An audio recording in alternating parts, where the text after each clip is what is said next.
Hi and welcome to another episode of the Getting Things Done podcast from Vital Learning. I am Morten Røvik, and as always I'm here with my good friend and colleague Lars Rotskil Henriksen. Привет, Lars! Привет, Morten. Good to see you as always, and as always good to be with our listeners and viewers out there. We always start off with a quick reminder of the purpose of the podcast, which is to help you learn GTD or become even better GTDers. I'm sure that today's episode will support you in that. If you are new to GTD, we always recommend you go back and listen to the first episodes that we made, episodes 1 through 6, where we cover why what the value for us is in GTD, and then each of the 5 steps. You'll find that in the audio version. Today's episode number is number 128 of the podcast, and today's episode is another interview episode. Yay! Whee! Yes, I've had the great pleasure of interviewing a very interesting guy. His name is Peter Gallant. Peter is a professor of innovation, strategy and entrepreneurship at Smith School of Business, Queen's University in Kingston, Canada. So, and this episode is focusing on a lot of various topics, and as we jokingly talked about before we started the recording with Peter, was that he said, "You may guess what I am on the Kairos scale," and I did, and I'm sure you guys who knows what Kairos is will guess how Peter is faring there. So we are talking about how Peter's journey with GTD and how it has shaped him as an entrepreneur and in his life overall. How his Ph.D. work in engineering using AI and for data and time series analysis sparked his first startup in the late 1990s, and how GTD played a major role in his semi-retirement plan at age 50. So if that sounds interesting, if you have an entrepreneur in your then you should follow along. So, but before we get there, Lars, you have some introductions to do about the summer camp. Maybe you want to mention that here before we start? We could also do that. So the summer camp, we do that every year. We've done that for 5 years now. It's a great place to meet other GTDers, hang out, and deepen your GTD skills and refresh your system and get some new perspectives, new inputs. Those of us who have been there all along, at least, really appreciate this.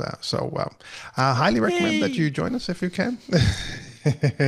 And as of this, the recording time right now, we have the first planning meeting about to be scheduled in the calendar. So we will get started on the 2026 edition.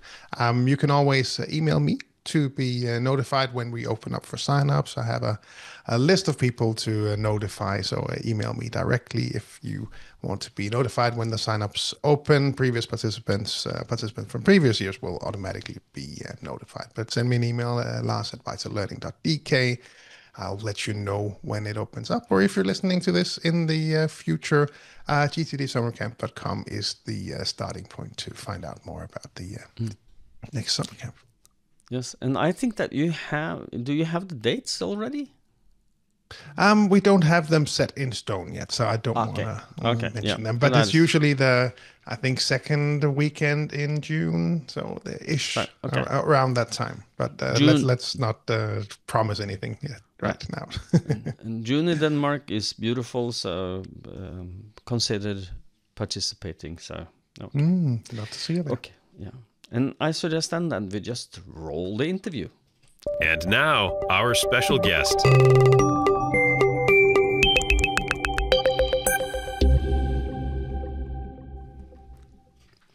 I'm very happy today to have Peter Gallant at our podcast. Welcome, Peter. Thanks, Morten. I'm glad to be here. Looking forward to our discussion.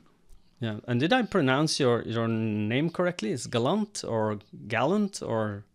I answer to practically anything, but Peter Gallant is the most common pronunciation. Gallant. Okay, yes. Thank you. just setting me straight there. So, Peter, you and I have been hooking up as we both know David Allen, and we've been talking about it could be fun and interesting for our listeners and viewers to meet you and learn about your travel towards GTD and your interesting career. So could you just start us off with who is Peter and what does he do and what does he do now? Well, that's a big question. I'm still trying to figure out who Peter is, but I live currently in Kingston, Ontario, Canada, which is about a 2.5 hour drive east of Toronto. Unlike Europe, you can drive in Canada for 2.5 hours and still be in the same province and not even quite be at the next city. Whereas if you do that in Europe, you're in like the next country or one or two countries. But I live in a relatively small town east of Toronto. I was born in Toronto and lived in Australia for a couple of years when I was a kid. My dad was a consulting engineer, so we traveled a little bit. And so I went to high school in Toronto and got very interested in computer technology during high school. The PCs were first coming out. And then I went to university and I studied electrical and computer engineering at a university called Queen's University, which is located here in Kingston. And I loved university so much, I kind of never left. I started studying electrical engineering undergraduate. I did some work with the school in the summers as I was in second and third year. And after my fourth year, I literally took the weekend off. And then I started a master's in electrical engineering on May 1st and worked on a master's degree doing research using artificial intelligence and neural networks, which were virtually brand new at the time because this is in the late 1990s. I was using neural networks to control artificial limbs to enhance the ability of an amputee to control an artificial limb by processing muscle signals. And that got me really interested in signal processing and artificial intelligence and neural networks. And then I read a paper that literally changed my life. And it was not GTD, because GTD wasn't out quite then. But it was a paper that talked about how astronomical data from observing stars that are a very, very far distance away actually had a bit of predictability in it. It had some structure to the data. It wasn't a purely random process. And so I ended up doing a PhD as well in artificial intelligence-based neural network and genetic algorithm-based signal processing to predict time series processes that are hard to predict. So that took the first 30 years of my life to kind of get to that point.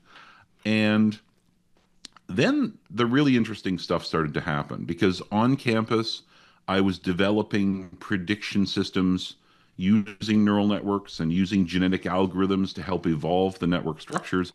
And on campus, I was doing that to predict atmospheric distortion processes to correct the optics of big ground-based telescopes. But off campus, I got that kind of entrepreneurial bug. And off campus, I started modeling financial products, interest rate and currency futures. And that really began my journey into entrepreneurship by commercializing my PhD research. That's an amazing career and very impressive. And AI in 1999, that sounds like, who knew at that time? Because Geoffrey Hinton had just published some of the original papers in kind of the basics of how to train neural networks, and they were being applied in all sorts of areas. It was a really interesting time. AI was in its infancy. The applications were only just beginning. And of course, now it's exploded because a lot of the AI now is kind of natural language or large language model based AI. And I'm by no means an expert in that. But what it also gave me was my first experience in taking technology that I developed, and I just didn't want those research papers and that technology to kind of sit on a shelf after it had been published. I Yeah. really thought that the value of doing research to me is when we can translate that research into impactful products that people use and deliver enough value that they're willing to pay for it. And that's magic, Morten. When you Yeah. can do that, that's a magical time in the journey of any entrepreneur. Is the first Yeah. time you actually create something and you're like, oh my gosh, this is crap. Nobody's going to be interested. And then all of a sudden somebody buys it. And that's magic. I Yeah, it love that to is. this day. Yeah, yeah. One of the things that I've been using a term. I think I don't know if this is actually a term at all. Is I just made it up, or not just now, but I made it up earlier. If you take something that could be, be productified, is the term. You take something, create a product, and then Productify. and yeah, so you take an idea and productify it. That means to create a product out of it, so that's, or a service out of it that somebody wants to buy, and Yeah. and that, from that idea to something someone can buy. It's and that's a very, I think that's a lot of where a lot of the failures in entrepreneurships happen, is that you are not able to understand what someone could be interested in buying, and you fail to bring it to market. And talking about failure, you have failed as well in your Yeah, and startup. it's interesting. Yeah, and you know what? I think it's really important to acknowledge that entrepreneurship is not a low risk activity, right? No, it's not. And it's not a career in a traditional sense. And I just got up last night. I teach an entrepreneurship course at my local university, and we'll probably talk about what I'm doing now in a few minutes. And Yeah. I get up there and I say, I failed. When I talk about my background, I say I failed. And I can say that to a group of people I don't know. And I can say that with confidence because failure is part of the entrepreneurial game. Now, I think you Yeah. can certainly minimize the risk of failure. And part of that is, as you said, is knowledge. And it's knowledge of what you're building, for who. And you shouldn't just kind of imagine that, right? It shouldn't exist merely in your head. You've got to get out there and identify a value proposition, treat it like a hypothesis that could be right, it could be wrong, and then start talking to actual customers. And I'm amazed, Morten, at the number of times I work with an entrepreneur, either as a consultant or as some sort of service to the entrepreneurial community in my community. And we talk for a while, and I say, well, how many actual customers have you talked to about this? And sometimes they'll drop their head and look away, and the answer is like Customers. none. Like you're about to bet your life, you're about to quit your job, you're about to go and borrow money and put your house on the line, but you haven't talked to any customers. And so, though I've made those mistakes as well. I've built products that nobody wants. Yeah. Right? You should all do that at least once in your life just to have the experience. But then you kind of say, hey, maybe there's a better way. And so, that's what I learned in my first startup, where I took my on-campus technology, I created financial analytical models, and it ended up kind of turning into like an AI analytics consultancy, for lack of a better word. We had a couple of customers, and we were also trading our own account on the Chicago Board of Trade, Chicago Mercantile Exchange, by predicting fluctuations in interest rate and currency futures. But at the end of the day, it was morphing into a lifestyle business that was kind of going to stay flat. And I probably could have earned a nice salary for me and my team at the time. But that's not what I really was interested in. I'd raised some external capital, and investors are looking for growth. And when it became evident that I couldn't deliver that growth, it was time to pivot.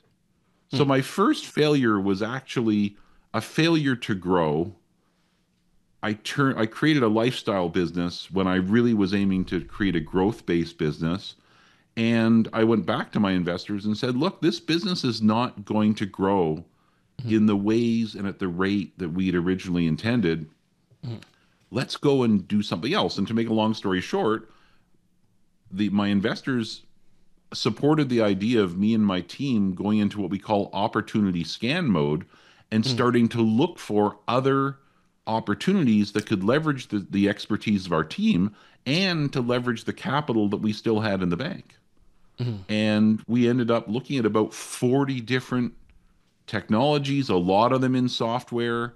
I'm not a huge fan of software only plays, because anything that I can write in software in a year, somebody else will be able to write in 6 months, a little bit later. So I was interested in identifying a real problem, a critical unmet need that also required a solution that had some depth to it, some technical depth. And so that search took a while. And what we identified was a really interesting technology being developed at the university to detect bacteria in water.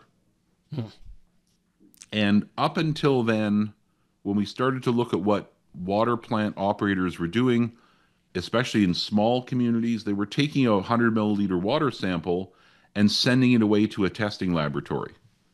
And then it was being processed by a technician using a membrane filtration technique, and then visually interpreted after the sample had incubated for 24 hours. And all that really told the water plant operator was that the population shouldn't have consumed the water 48 to 72 hours ago. Right? Yeah. So that's not particularly useful data. So all of a sudden that became interesting, because the technology that was being developed at the university could detect bacteria in as little as 2 hours. Yeah. And it didn't require a lab. The vision, not that we were there at the time that I was looking at this, they were doing tests in petri dishes on a lab benchtop, but the long-term vision was a product that could be a laboratory in a box that could be located at the water plant.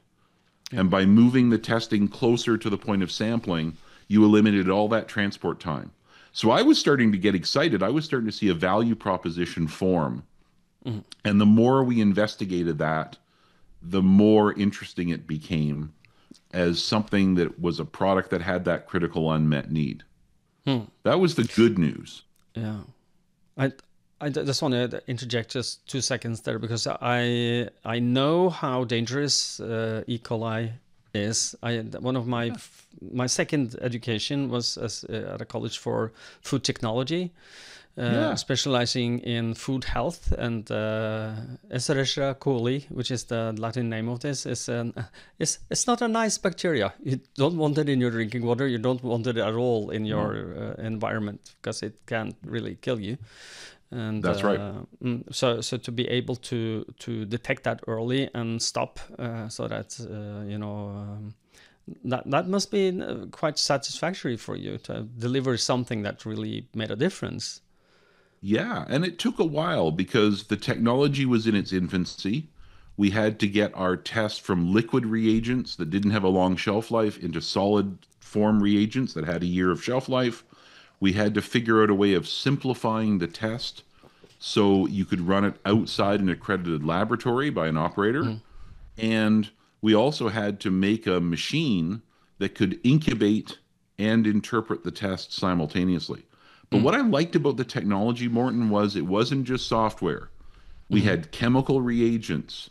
We had enzyme substrates. E. coli emits an enzyme called glucuronidase, and we had a reagent that could that was impacted. It was cleaved and broken in half by the presence of that enzyme, and that enzyme is highly selective for E. coli, and that created a fluorescent molecule that went into an optical sensor. So basically, we had a machine that you put the sample in, about the size of a microwave oven. It would incubate the sample in a heated sleeve. Yeah. It would continuously monitor the optical sensor, and as soon as we detected fluorescence from the enzyme substrate reaction, the alarm go. Yeah, you set the alarm off. And so that technology required. So I became the founding CEO of that company. We capitalized that company from money from my walking wounded, flat first startup. all of my investors who invested in my first startup also invested in my second. So I promised them that if I was going to fail again, I'd fail in some new and creative way. And so that show that I learned. And so we started the development process. And along the way, we raised angel investment capital from high net worth individuals. We raised a round of conventional venture capital financing with institutional venture capital. And then we were positioning and shaping up to have to raise about $15 million for our next round of investment. But that was 2008. Yeah. Not a great time to be raising capital. No. We all know that 2008 and the years after that has been, terrible times for everything that has to do with finance. Yeah, and if your audience isn't familiar with what happened in 2008, they should watch the movie The Big Short, because that kind of gives them the gist of it. So it became impossible. We had an external risk factor that nobody could predict that made it impossible to raise capital at a time we were running out of money. So we started looking for strategic partners. And all of the major water testing companies that develop technology in this sector all came to small town in Eastern Ontario and had a serious look at our technology. And to make a long story short, an offer was made and we sold the company to Veolia, which is the world's largest environmental services company. And so it wasn't a huge acquisition in terms of acquisition value. We were still early in the development process, because one of the big milestones when you're developing a water test is that people have to believe it works. And the only way to convince people that it works is to have it approved by the US EPA, the Environmental Protection Agency. And this was the only automated microbiology technology that has ever been approved by the US EPA for testing drinking water in the United States. And I was responsible for that approval. It was a really interesting process. It was a technical process. It was a political process. But it was something that I got a lot of satisfaction from. But that approval actually happened post-acquisition. So our valuation was low because we hadn't received that key approval until after we were acquired. I stayed with the acquiring company, with Veolia, for 5 years, commuting to Paris and reporting to Paris. But that was a really interesting time, because I went from a 20-person startup to now being part of a 300,000 person multinational. And that really changes how you operate, and it changes the level of just how you work. And speaking of kind of level of how you work, way back in this entrepreneurial story is really when I first got exposed to GTD and the Getting Things Done book. I actually picked up my first copy of GTD in probably late 2022, just after it came out. And I got serious about implementing it in 2020. Sorry, in 2002. Yeah, not 2022. 2002, just after it came out. And I got serious about implementing it in 2003. And it had, not only did it transform my professional life, it's had probably one of the most profound impacts on my personal life of anything. Okay. You have to elaborate how. Yeah, it was interesting because David Allen and I just had dinner in July in Amsterdam. And I said, David, I got to tell you, GTD has had this huge impact on my life. And he kind of laughed and said, yeah, mine too. So, it's obviously had a huge impact on his life. And so if we kind of explore that a little bit, Morten, I think what appealed to me about GTD, what captured my imagination, was the opening.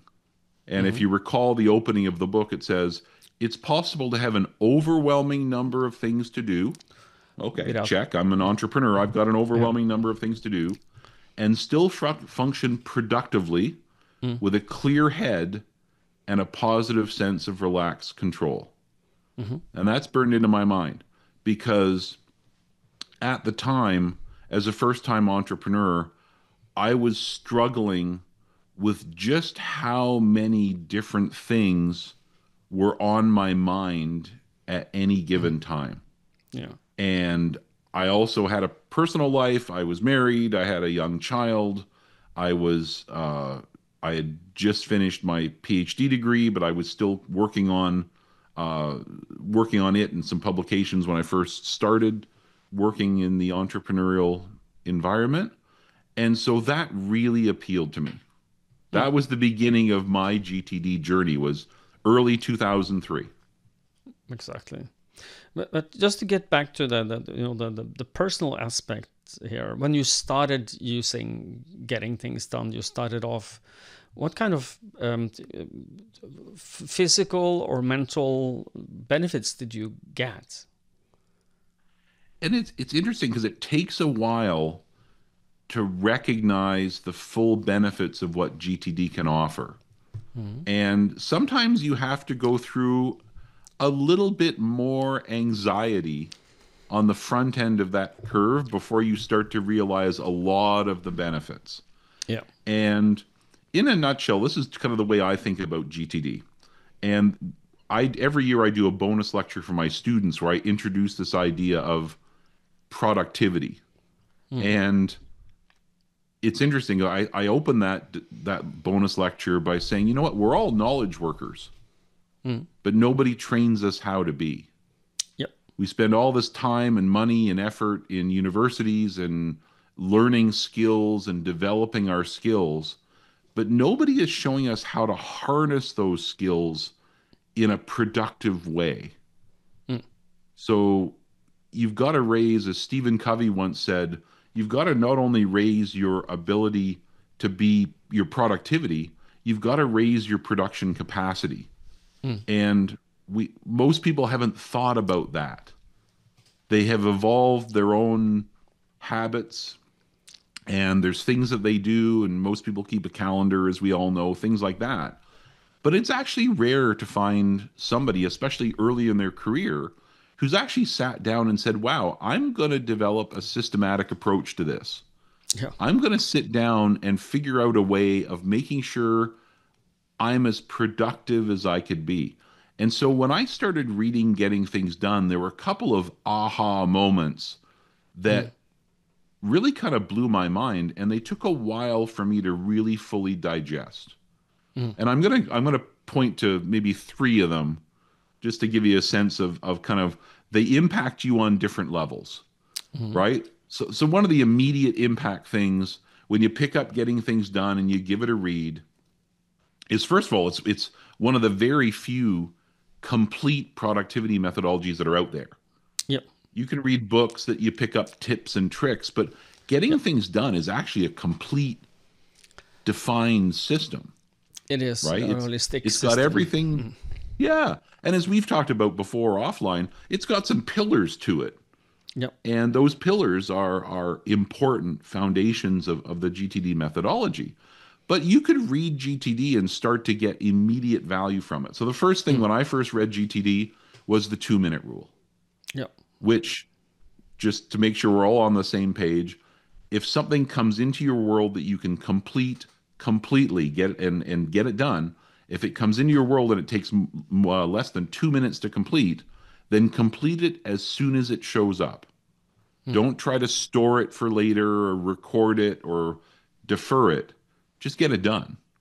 And for me, that really had a huge impact, because a lot of the stuff that you get coming at you as an entrepreneur is kind of tactical things, like a question from a co-founder, or a quick question from an investor, or a customer has a quick follow-on question on a proposal you've sent to them. If you can answer that as soon as it comes in, almost invariably the response is, wow, thanks for the quick reply.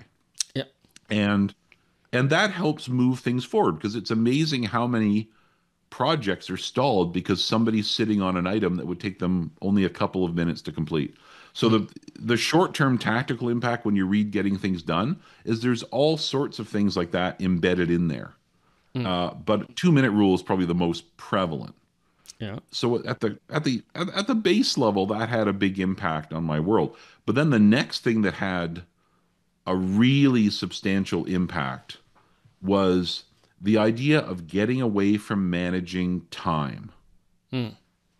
because back then in the 90s, I mean, a lot of people had taken time management courses, and you know how that goes. The instructor gives you a piece of paper and has 15-minute blocks, and you log all of where you spent your time for that entire week on 15-minute blocks. And then the instructor and you review that at the end of the week and said, well, maybe you could have been more efficient here and everything else. But as an entrepreneur, I don't live the same week twice ever. No, no. I never have. I don't think any of us really do. No. So very quickly, that GTD got me thinking, moving away from thinking about time and instead thinking about managing commitments, identifying what David Allen calls the open loops that are coming at us. And some of those commitments, as you well know, are explicit. Hey, Morton, let's go and get together the next time I'm in Oslo on a certain date. Then that's a defined commitment that we can make, and we can track and manage that.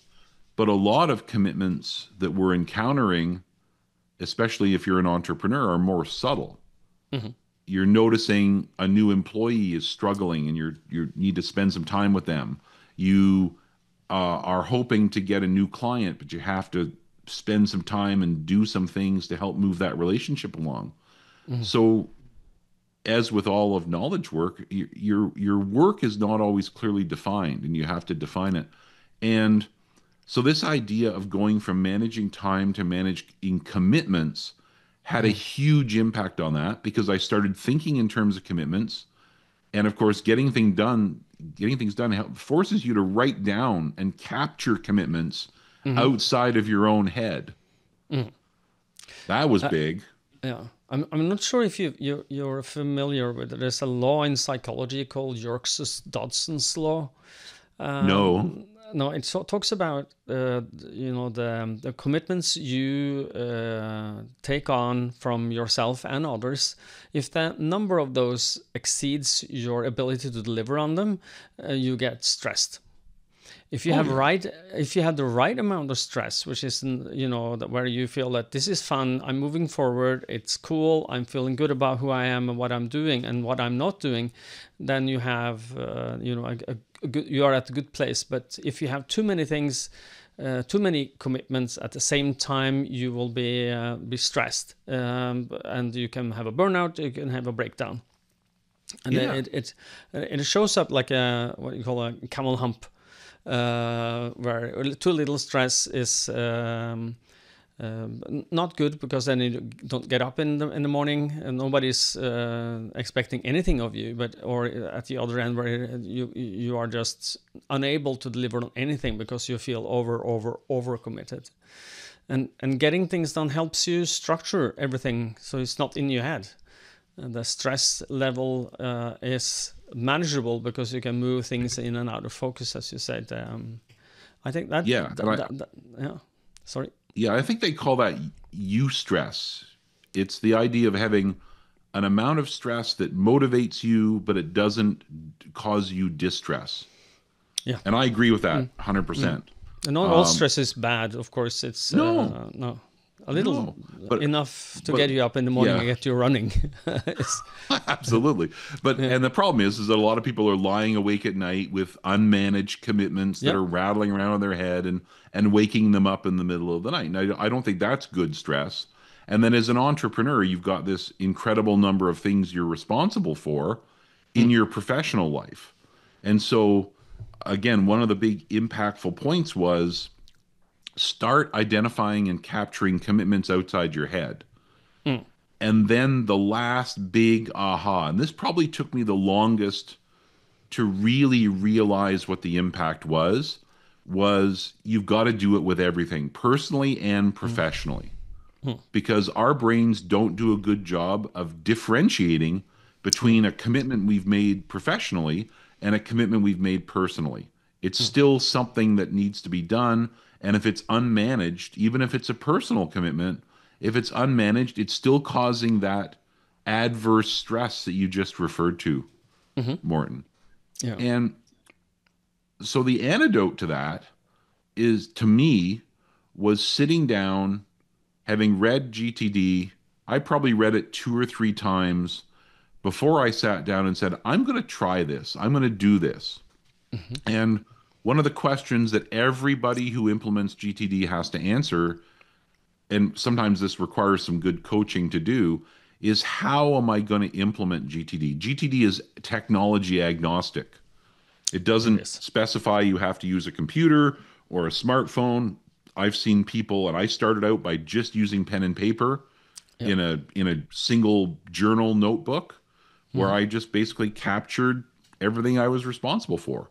And then I started to figure out which were individual next actions versus projects. And that was not a bad way to start, except the problem is that when you start doing things and crossing it out, then you're starting to look back on pages of your notebook for things that aren't crossed out, and it becomes kind of cumbersome. So very quickly I migrated to, back then I migrated to a Palm Pilot, which was a very simple device. It was a device that had not much more capability than basic calendar, but it had a to-do list with different categories that you could scroll through, and you could write on a little handwriting recognition pad.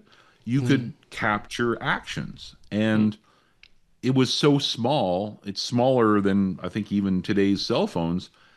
It was something that was always with you. And then I got into the habit of, as soon as I identified a commitment, I said, bang, that's a commitment. I've just made a commitment. And now I've got to do something about it. And I developed this kind of habit of immediately capturing things I committed to. So I developed that radar to determine, to identify when I'd made a commitment, personally or professionally. And then I started getting really good at capturing it. Yep. But that's when I started to run into a bit of trouble. Yep. And I'm sure you can imagine what the trouble was. Let me guess. One or two or both is: one, you captured too much, everything, and the second, you didn't clarify and organize everything. It's just amount of it overwhelmed your system. Exactly. Or do you have a third? Yeah.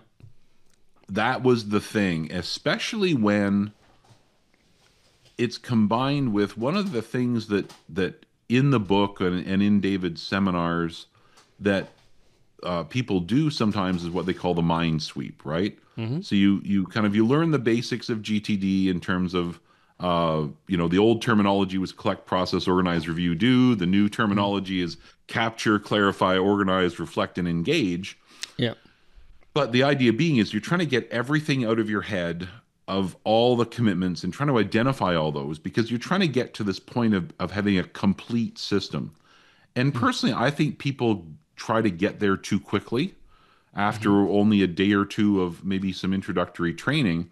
And that's kind of what happened to me, but there wasn't any of that training really available back then in 2003. I just tried a mind sweep. And as you say, I dumped everything out of my head into my system. And then I sat back and looked at it and said, oh my gosh. And I had this feeling of overwhelm come over me, right? Grief so or relief. Yeah. It didn't help. In the short term, it really actually made me think and made me stressed out and made me feel that I was overcommitted. And you know what? I probably was.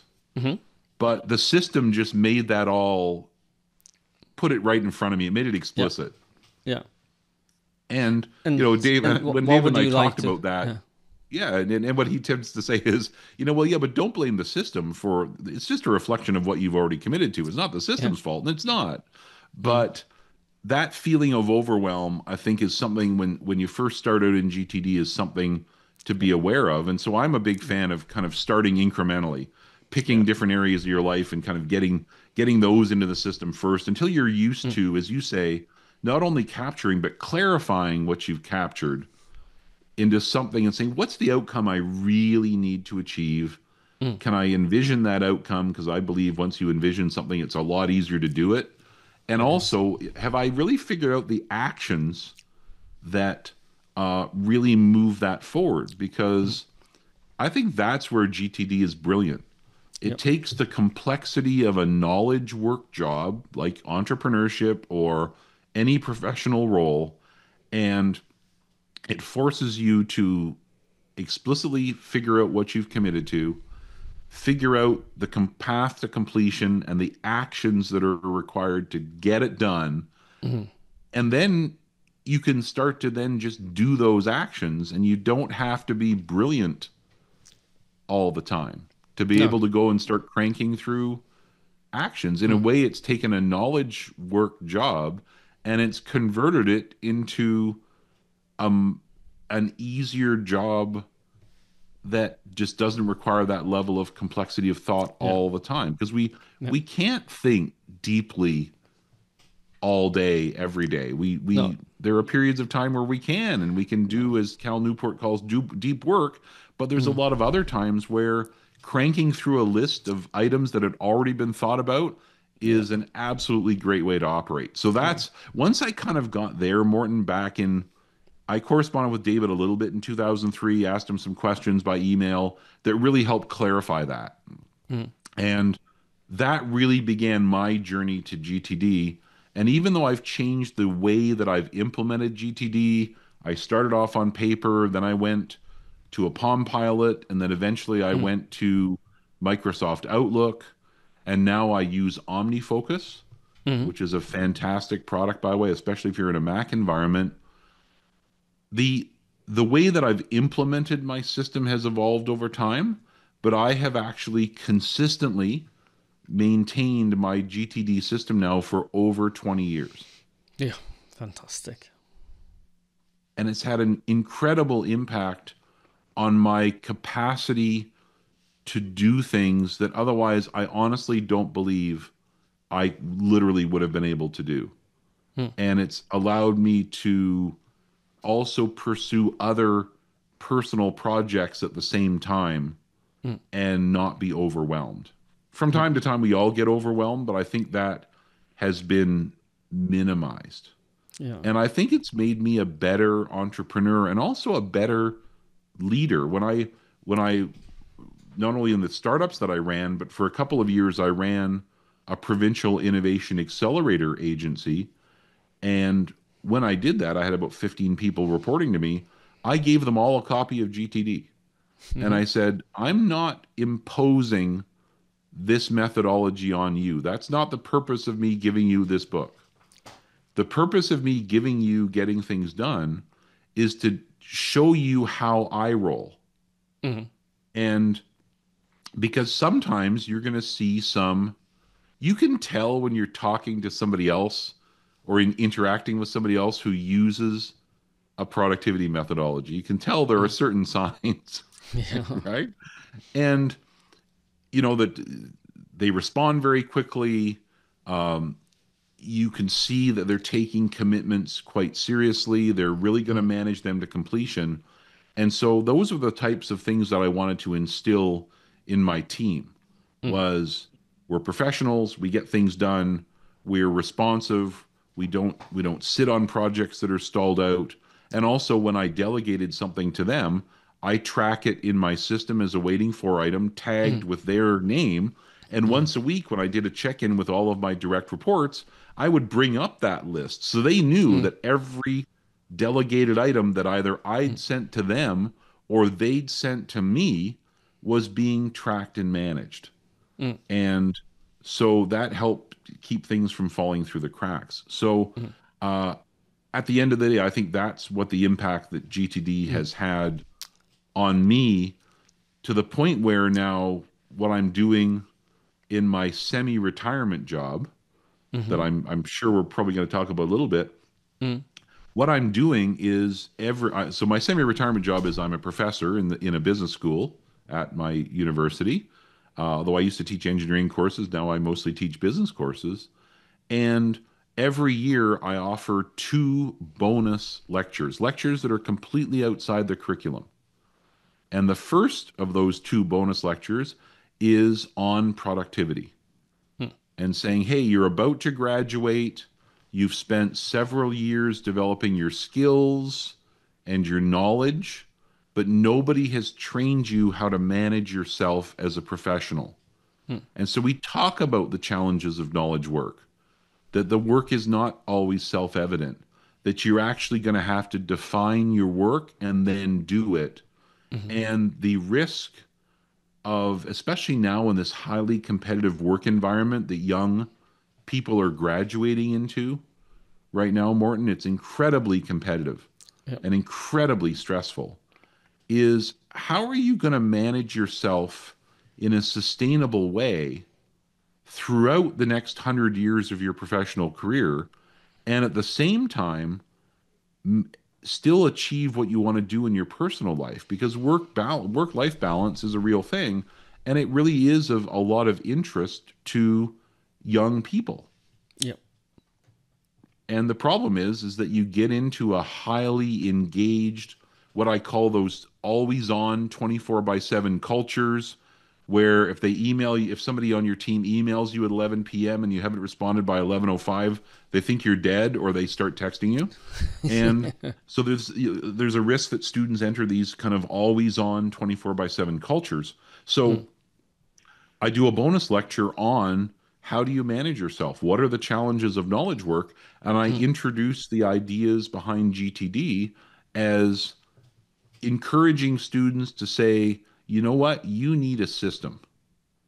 And it's up to you to think about that. We're not going to teach you that at university, but it's a great investment of time to invest some time to develop your productivity practice.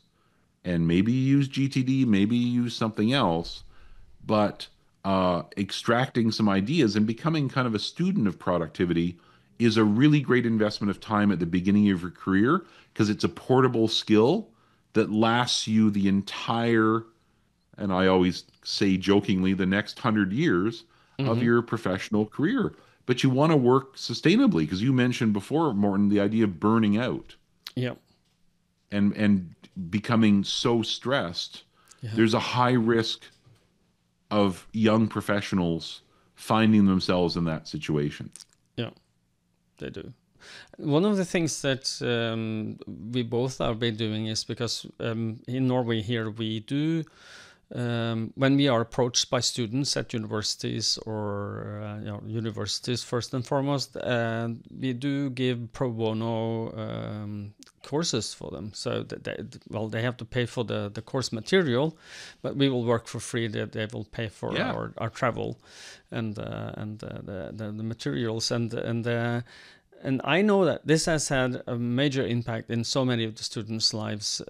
It's helped them. I know, because they come back later and say when they're out in the real world for the next 100 years, they have skills that will last them 100 years. Exactly. So, good on they're them. portable skills. They're ubiquitous. They apply to every professional role they're ever going to have, as well as it enhances their personal lives. Because if you're stressed at work, it's not as if you can turn that off when you get home.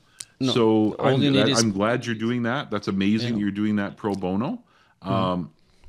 And I think that is something that, and I, like you, I get emails and messages from students sometimes years later and saying the most impactful course or lecture that I went to at university wasn't any of my courses. It was this bonus lecture on productivity that really made me think about it. And the other bonus lecture I give is on financial independence and early retirement. And getting students to think about, in a business school, we spend a lot of time thinking about corporate finance, and we teach corporate finance. And so they're experts at doing the net present value of future cash flows, adjusted for risk and adjusted for alternative investments. But nobody is sitting down and saying, hey, you need a budget. Hey, you need to generate excess cash over your expenses. And then you need to go and invest that in something that's going to grow in the long term. And if you do that long enough and you start early enough, at some point, you're going to build up enough investment capital that will offset some or all of your expenses. And at that point, you've reached the point of what we call financial independence, where using relatively modest, safe withdrawal rates of, let's say, 4%, remaining invested in, for example, the S&P 500 index, so it's a broad-based index fund, it's a relatively passive investment approach, although you could also do real estate and things that are more hands-on, but you've built up an excess of your income over expenses. You have invested that in a consistent way over a longer term. You've now built up some assets. And one of the things I spend a lot of time talking to my students about in this bonus lecture is you don't have to wait until those assets have added up to millions of dollars to start to experience some of the benefits of financial independence.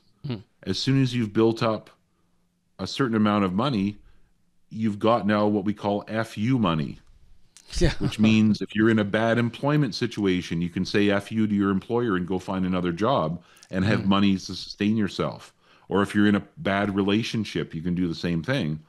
And then at some point, you then have the ability to potentially reduce your work from working full-time to either working part-time or working for part of the year or doing a mini retirement where you take 6 months off every 3 or 4 years and go and explore a hobby or an interest or travel.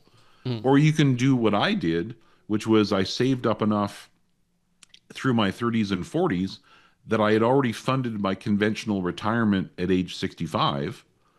And now we can do what we call coasting to financial independence, which is you can simply reduce your work until your income is equal to your current expenses because you don't have to save for retirement anymore. No. And Exactly. now that plan got blown away because I funded my kids' education, and one of my children got into a very expensive national academy. So I had to modify that plan a little bit because who doesn't want to support their kids in what they want to do and in their dreams? But in essence, what I did is when I turned age 50, I sat down and worked with a professional coach for a year on managing a transition from working flat out full time, either in startups that I had run, or at Veolia when I was acquired, and I stayed with this amazing organization for 5 years and doing all sorts of interesting projects, but spending a lot of time away from home. Then I transitioned to running in a provincial innovation accelerator for a number of years. But then when I turned 50, I said, hey, let's sit down and figure out a plan and of what I want to do. And I wanted to figure out a plan, Morton, that I would never want to retire from. I wanted to figure out a combination of personal and professional work that I would always find interesting, that I would always be engaged and would provide, as you said, that kind of little bit of basic stress that gets you out of bed in the morning, Yeah. but allowed me to go and focus on the things that I really liked to do, that I really wanted to do, and that I was good at. Yeah. Exactly. And you know what? I couldn't do that on my own. No. I fell into a trap that I think a lot of people who are either entrepreneurs or who are driven or motivated, or I think sometimes maybe it impacts men more generally because we've got some sort of midlife crisis that happens in our 50s. And rather than doing all the traditional midlife crisis destructive behaviors, I said, hey, how can I restructure my life in a way that I'm working on projects that really are related to the strengths and things that I'm consistently interested in?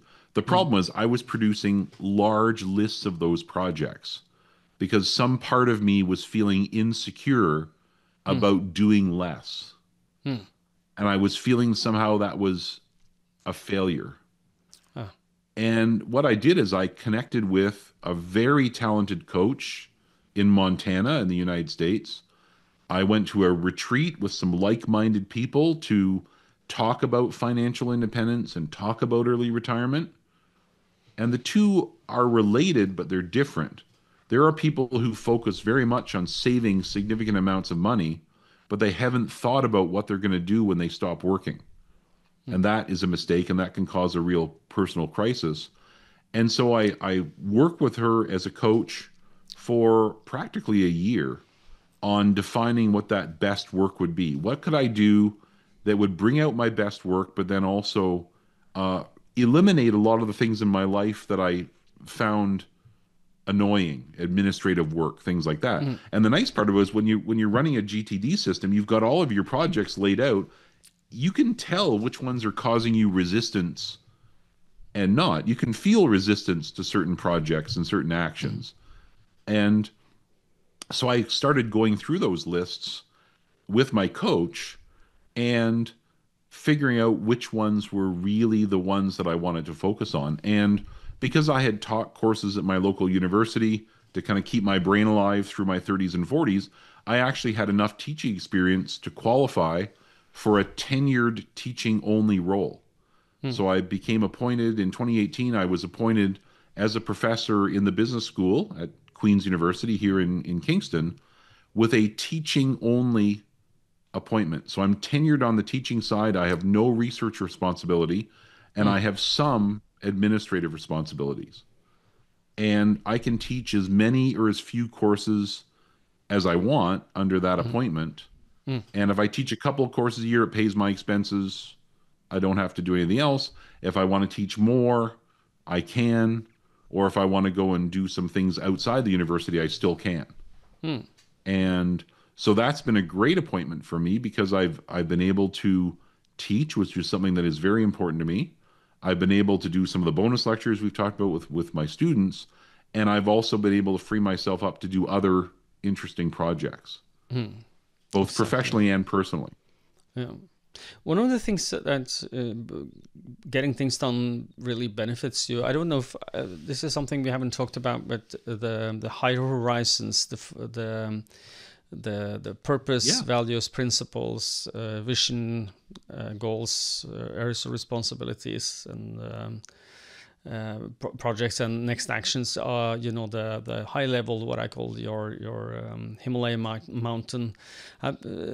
One of the things that I think, it sounds like you did that with your coach, talking about what's important to you, so that when you pick something to do, it's what's most valuable for you personally. And have you done some work on the Horizons of Focus model? Have you tried that out?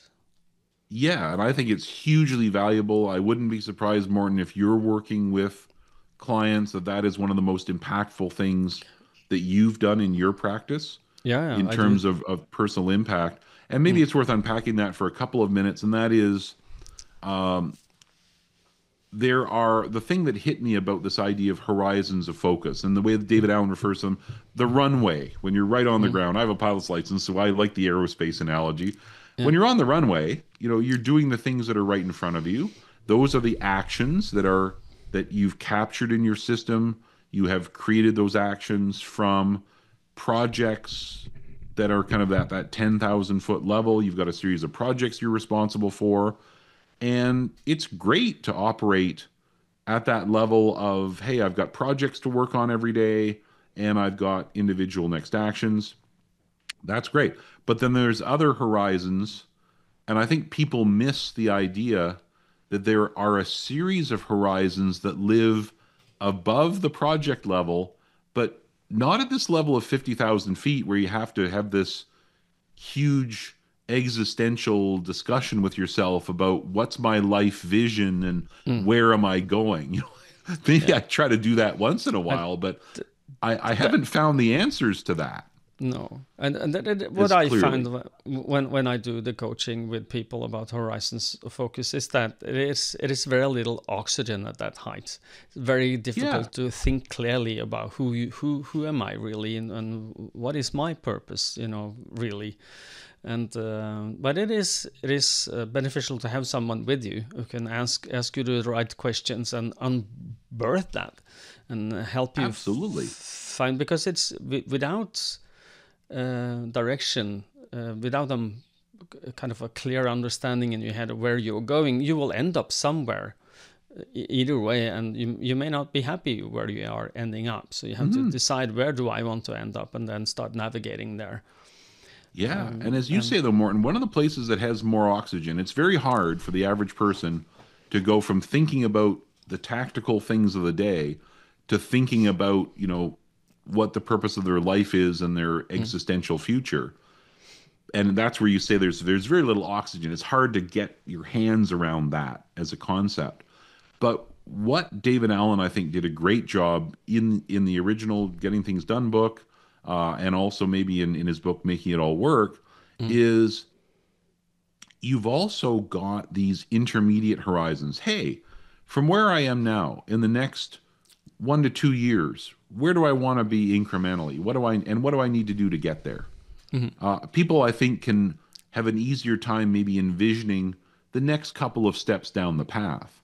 But then a little bit later, it's, hey, in the next 5 years, what's my life going to be like? And people can envision, well, if I'm in my mid-20s, maybe I want to be in a committed relationship, and maybe I want to start a family. And how am I going to allocate some time and energy into that aspect of my life? Or maybe there's a skill that I wanted to develop. In my late 20s and early 30s, I wanted to get my pilot's license.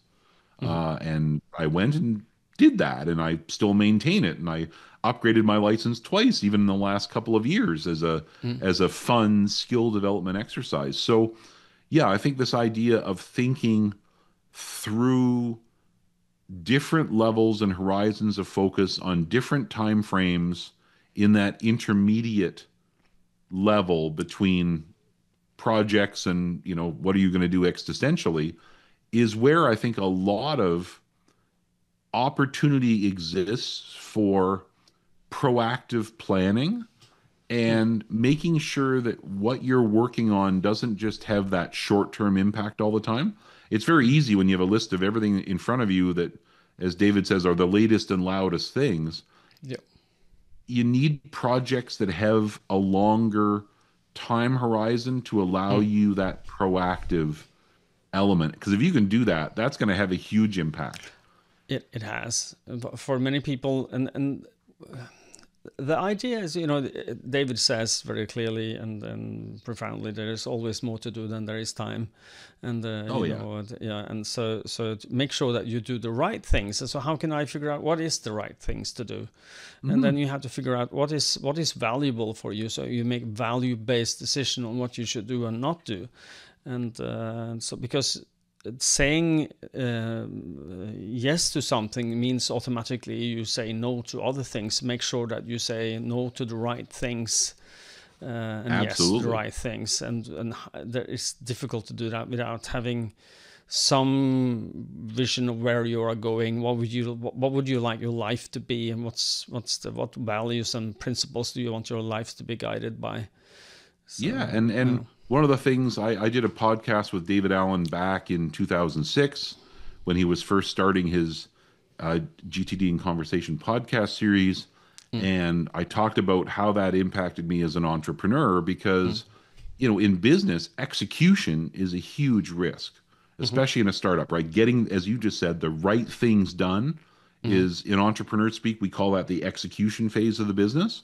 And then David and I just recorded another podcast on the Rebel Entrepreneur podcast series, maybe about 2022, as episode 15 of the Rebel Entrepreneur podcast, and where we revisited that topic. And he said, hey, one of the things that I had taken from our original podcast way back when was this idea that execution is a huge business risk, and the potential for a startup or an early stage business to be successful has, to a huge degree, is influenced by how the entrepreneur and the startup leadership team executes the business, which ultimately boils down to how well they manage themselves. Yep. And I've always talked about, anybody who I've talked to about productivity, and a lot of people go like, ew, productivity. I don't want to be a robot. I don't want some system telling me what to do next. And that's not the point, right? It's to free yourself up to think about that higher level work, and to free yourself up to think about how you're going to execute the business. So, some people have to get over the ooh factor, as I call it, for productivity as well. But when they do, I think when I talk to other people who I know who have implemented GTD over the longer term, over 5 or 10 years, and now it's consistent embedded behavior, and if they do stop using their system for even a couple of days. They know how to get back on track. What you find is that they've got a level of focus yet calm relaxation around them that is relatively rare in today's world, especially in the entrepreneurial world. Yeah, but it is so needed to have success and in life and business. So you've got to be able to manage yourself. You've got to be able to avoid being overwhelmed.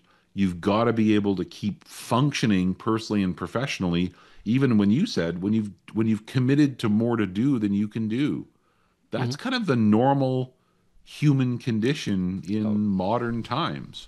You've got to figure out a way of addressing that and managing that in some sort of consistent and sustainable way. And I think that's a question that I wish more students would ask themselves, Morton, but I also wish that more entrepreneurs would ask themselves and say, look, at the beginning of my business, this is going to happen. I am going to be overwhelmed. I need to maintain that clarity of thought, that clear head. And to do that, I need to invest some time in developing my own capacity to be productive, my own systems. I need to invest some time in that even before I maybe go down that entrepreneurial journey, because I still think a huge predictor of entrepreneurial success is the capacity of the founder, that CEO, usually sometimes a technician turned CEO, the technical founder who now finds themselves running that business. A huge predictor of success, Morton, is how well that individual manages themselves at the end of the day. I do concur. I've seen this. We are in times. violent agreement on that point, I'm sure. Yes, we are. We are. Well, we are nearing the end of the podcast recording. We are trying to keep this in a total under an hour or just above. And with some intro and outro, we are at closing to the end. Any place that people can find you if they want to connect you after listening to this podcast? Do you have somewhere to direct them? There's a couple of places. One is they could look at my LinkedIn profile. So they could search for Peter Gallant, and they will no doubt find me to learn more about my background. You can also message me through LinkedIn. My email address is peter.gallant@gmail.com. So GALLANT. I'm also working on a website. It's not available yet, but it'll be up in the next week or two, which is called Productive Patterns. And it's designed to capture some of my thinking about productivity in general and about how to go about implementing any productivity methodology, including getting things done. So it's not another getting things done methodology, but what it is thinking about how you actually go and implement systems to make yourself more productive. So that website is just in its final production now, so it'll be available probably in September, October, late September. Okay, so what was the domain again? Productivepatterns.com. Productive. I have to write that down because I'm a GTD. Yeah. Patterns.com. The reason I'm asking is because both all three, the LinkedIn link and your email, and this will be in the show notes. So if you're listening to this or seeing this on YouTube, you will find the links in the show notes, so you can click and get to know Peter very good, a little closer or connect with him.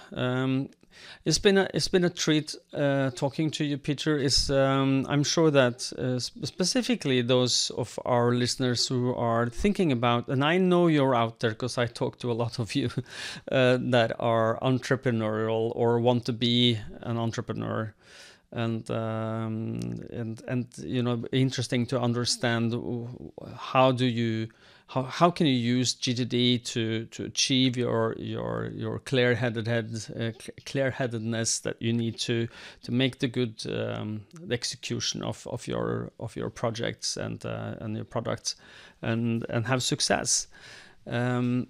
and then also the retirement plan. I'm sure that a lot of people would like to retire early, or at least semi-retire. I'm thinking that for a lot of people that I know, myself included, to totally retire is going to be really hard to do. And that's maybe not the point in the long term of doing that. So that's the amazing part is productivity methodologies like GTD help us understand that. Yeah, they do. So, well, great talking to you. Thank you so much for wanting to play with us on this, and I wish you the best of luck with your semi-retirement and the classes you will teach in the productivity and the financial independence early retirement bonus lectures there. I'm sure you will be a lot of people will attend them. They should make a plan for their life. So thank you so much, Peter, and hopefully we can maybe touch up again later on, maybe do a follow-up to see what you're doing in a year or 5. I don't know where we will be at 5 years, but let's have a tentative for that, if that's okay for you. That'd be fantastic, Morten. It's been a real pleasure to speak to you today, and perhaps the next time I'm in Scandinavia, I'll have to stop by Oslo, and we'll have to get together. Yes, I will have a beer ready for you if you are Very a beer good. drinker. Yes. Yes. Thanks so much. Okay. Great to talk to you. Yeah. Take care. Thank you for your time. Bye-bye. Bye-bye. Great interview with Peter. What an interesting guy. And again, just a reminder for us that work with GTD that we just, we're lucky because part of the job is just to hang out and meet really cool people that do cool stuff, hearing their stories, whether it's, here as part of the podcast, whether it's in trainings and coachings at the summer camp, gtdsummercamp.com. It's just really inspiring to hear how people use and benefit from GTD. Great to hear Peter's stories as well. I do agree with you, and I think this episode has been particularly interesting for people who have an entrepreneur in their stomach that wants to become one, or think about this. And this is, not a manuscript on how you can take your ideas and create something that's actually sellable for create a product out of it, and how to bring it to the market. And I hope it was interesting, and I think that we will do future episodes with people with entrepreneurship. So if you are an entrepreneur, you know GTD well, feel free to reach out to us at the podcast at gtdnordic.dk and learning.dk. What did I just say? GTD Nordic. Old habits. Old habits, hard to kick. So it's podcast at vitallearning.dk. The podcast at vitallearning.dk. My brain doesn't accept that. I'm getting old. I think the old one still works as well. Try either one. Sure. I'm sure. So, but either way, feel free to send us an email if you want to. You think that your story could be interesting for our listeners. And you can also reach out to us if you have a question you would like us to do in one of our listener questions episodes. So keep them coming. They are interesting, and they trigger us to deep dive into your problem, your challenge with GTD, and that's always cool for us as well. So thank you. Keep them coming. Absolutely. And before you take us out, I have a quick reminder about the GTD Masterclass Retreats, which is something we did in February 2025, and that was really successful. That is a retreat with you in Denmark and in Norway. It's 2 times a year, one in February, one in September, one in Norway in February, and one in Denmark in September. And it is an exclusive event. It is in a manor or a castle. You decide what you would like to go to. It's in the winter or the fall, so it's going to be beautiful winter in Norway and beautiful fall in Denmark. And it is about the higher horizons. So deep dive into the higher horizons with 11 other participants. So we have a roof of 12. It is by application because we want to screen the people we don't know. We want to make sure that this is the people that are there are the right people for the group. And it is for CEOs, managers, partners, managers who want to up their game with GTD and get to learn their higher horizons of focus more intimately. And if you are interested in this at all, feel free to head over to the landing page. It's in the show notes, both on YouTube and wherever you listen to this audio version. There will be a link to the masterclass retreat page. So do that, enjoy. I hope to see you there. And there is a dwindling number of free spaces. We are now 7 for the one in February, and we are still 150 days or something before at the recording of this before, so we only have 7 seats left. So Lars, will you take us out? the official take us out time. Yes. Well, we already did part of it, and like you said, have a look at the show notes. We try to put some interesting links in there. You'll find more information about Peter as well from today's episode, link to the masterclass retreat, link to the GTD summer camp, and of course links to vitallearning.eu, because that is the landing page for all of Vital Learning across the Nordics Plus, where you can find all of the information about the different companies in the different countries, find out how to reach us if you're looking for training, coaching in GTD, crucial conversations, crucial influence, all the other good things that we can help you learn. If you're outside the Nordics Plus, then cruciallearning.com is the place to go to find your local partners. And gtdfocus.com if you're in Americas and or in the US and Canada for coaching, if you're interested in coaching in America and Canada. Yeah, I think that's it. I will do what I always have done and will continue to do, saying that until next time, stay safe and stay productive. Bye-bye. Bye, everyone.